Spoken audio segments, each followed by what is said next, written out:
हमारे देश के अन्नदाता के रास्ते में अगर कीलें बिछा दी जाएं, उनके रास्ते में बैरिकेड्स लगा दी जाए, पुलिस की मौजूदगी कर दी जाए, उसका रास्ता खोद दिया जाए, क्या वह अपना ट्रैक्टर वापस ले लेगा? नमस्कार, आप सभी का स्वागत है BSS ऑनलाइन में।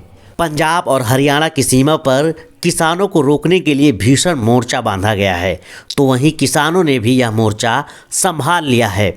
ड्रोन के इस्तेमाल से किसानों पर आंसू गैस के गोले गिराए जा रहे हैं, तो किसानों ने भी ड्रोन को फंसाने के लिए यानी रोकने के लिए पतंगों का इस्तेमाल शुरू कर दिया है। तो आखिर सभी राज्यों के किसान दिल्ली क्यों जा रहे हैं? तो आइए जानते हैं इसका कारण क्या है। तो ये किसान अपनी 12 मांगों को लेकर सरकार का घेराव करना चाहते हैं। आइए जानते हैं कि आखिर ये 12 डिमांड क्या है। किसानों की पहली मांग है न्यूनतम समर्थन मूल्य यानी MSP को लेकर कानून बनाया जाए, जो कि डॉक्टर स्वामीनाथन कमीशन की रिपोर्ट पर आधारित हो। दूसरा, किसानों और मजदूरों का पूरा कर्जा माफ़ किया जाए। तीसरा, लखीमपुर खीरी कांड के आरोपियों को सजा मिले और किसानों को न्याय दिया जाए। और चौथा, भूमि अधिग्रहण विधेयक 2013 में बदलाव किया जाए, जिसमें किसानों की लिखित सहमति और कलेक्टर रेट से 4 गुना मुआवजा का प्रावधान किया जाए। पांचवा, किसानों और मजदूरों को पेंशन दी जाए।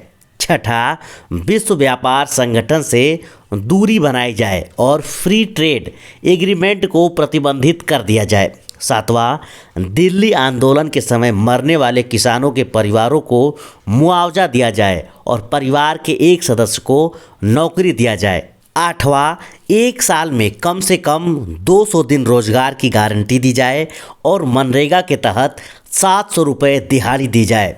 नवा, विद्युत संशोधन विधेयक 2020 को ख़त्म कर दिया जाए।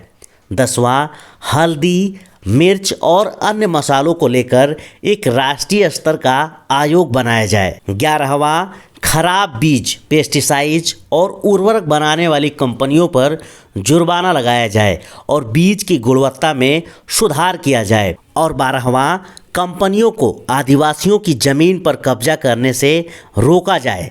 जल, जंगल और ज़मीन के अधिकार को सुनिश्चित किया जाए। यही किसान की मुख्य मांगे हैं और इसीलिए किसान दिल्ली जा रहे हैं। पूरे भारत से जो किसान हैं वो दिल्ली पहुंच रहे हैं।